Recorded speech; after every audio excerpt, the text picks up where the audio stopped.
Now, from the Columbia Basin, your local news source, this is iFIBER 1 News, presented in high definition.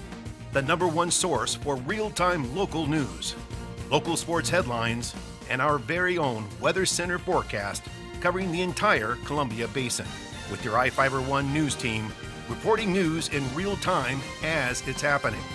From the iFIBER Communications HD broadcast studio in Ephrata, Washington, this is iFIBER 1 News, and it starts now.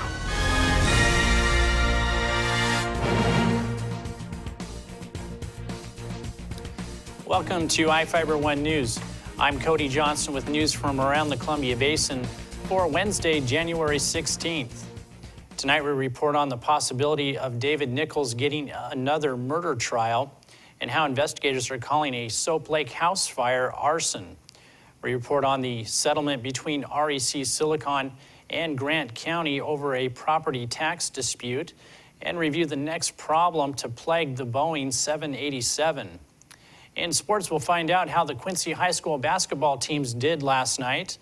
And our spotlight story tonight is about a visit by Seattle Mariners to Moses Lake.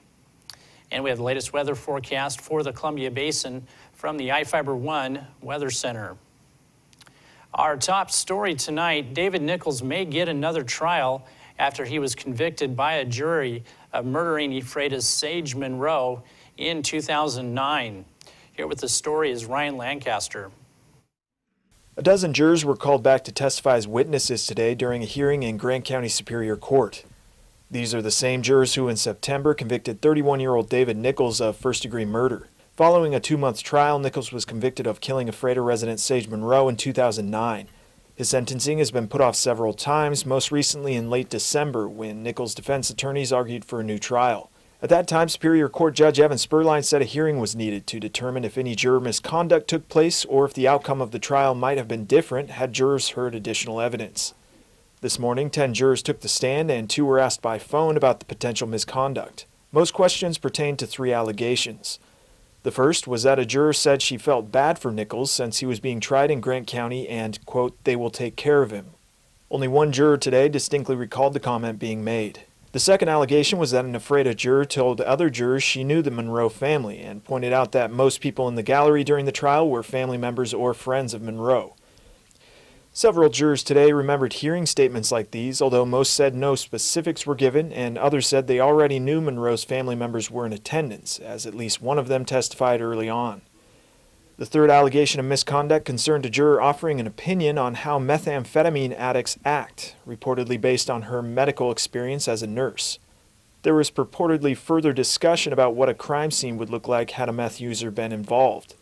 Today, several jurors did recall a broad discussion on what meth use looks like, but few recalled specifics or any talk about what kind of crime scene a meth user might leave behind. Spurline's more general questions today tried to determine whether any conversations among jurors before or during deliberations fell outside the body of evidence presented during the trial. Deputy Prosecutor Tyson Hill unsuccessfully objected to the more general questions, saying the hearing was in danger of turning into a, quote, fishing expedition. The hearing was still in session late this afternoon. iFIBER 1 News will bring you more about this case tomorrow. And thanks, Ryan. A $10,000 reward is being offered for information leading to the arrest and conviction of the people responsible for a December 20th arson near Soap Lake. An unoccupied home at 19688 County Road A.3 Northeast near Soap Lake was set on fire and suffered extensive damage. The home is owned by a brother and 2 sisters who grew up in the Soap Lake area, according to the sheriff's officials. The home had been their parents' residence dating back 60 years. One of the owners lives in Ephrata, while the others live outside the area. On Christmas morning, someone dumped a dead, partially frozen dog in the owner's yard in Ephrata. Sheriff's officials say they suspect the act of intimidation is associated with the arson. Investigators are attempting to locate the owner of the deceased dog. It is described as a Chihuahua mix weighing approximately 10 to 15 pounds with light tan fur and faint white markings on the front feet. Anyone missing a dog matching this description is asked to contact Deputy John Melvin or Deputy Fire Marshal Nathan Poplowski by calling 509-762-1160. Grant County and REC Silicon announced the resolution of appeals involving the company's 2010, 2011, and 12 property taxes. According to REC spokesman Sharon Palmerton, the settlement fully resolves the tax issues for the 3 years. REC dismissed a lawsuit filed in 2009, and Grant County made an adjustment to REC's tax assessment for 2010. REC settled in part to avoid expensive litigation during a period of uncertainty in the solar markets. Grant County Assessor Lori Grammer agreed the settlement was equally difficult for the county. She said, at the end of an extensive negotiation process assisted by an independent mediator, it was the best interest of the county and its tax districts to resolve as much of the dispute as possible. An estimated 600 people and 58 businesses turned out last night to round up the best for the 2013 Moses Lake Chamber of Commerce Business Expo. The annual event had a Western theme this year and was held at Big Bend Community College to showcase local businesses. Chamber Executive Director Debbie Dorn Martinez said this year was the largest expo they've ever had.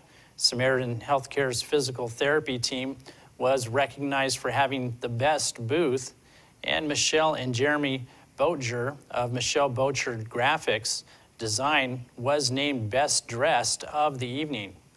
There were dozens of door prizes and drawings at the expo, along with the winners of a boot roundup scavenger hunt that took place in the weeks leading up to the event.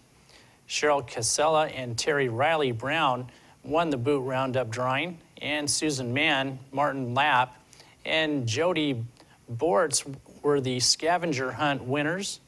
Winners of the Inland Cellular Money Machine were Tom Hayes, who won $45, Wally Ferris, who won $117, and Stacy Pack, who won $257.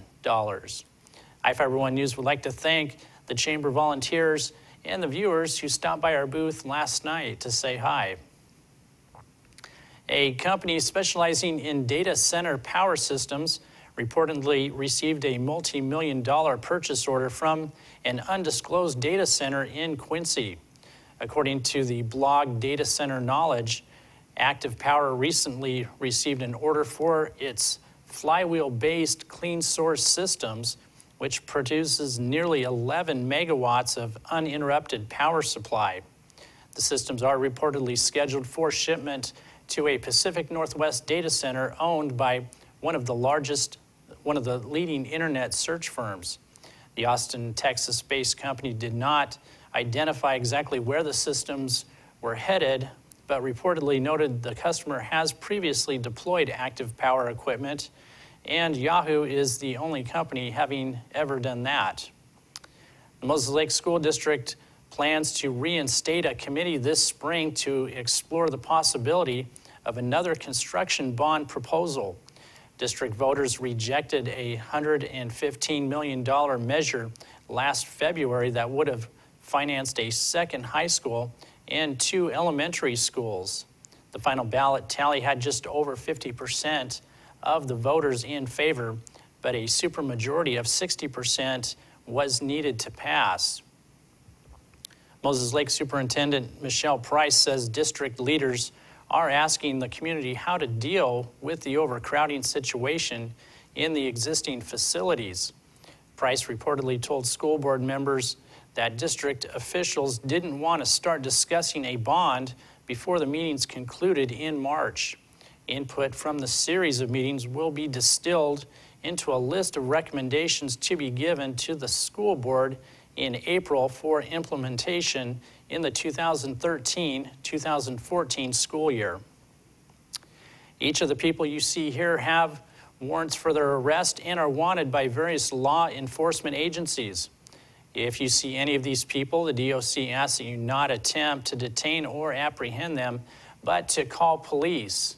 You can call the Department of Corrections at 509-764-6180 during the day or 509-762-1160 after 5 p.m. We'll be right back after these messages with the latest from the iFIBER One Weather Center and sports, and we'll have some more news.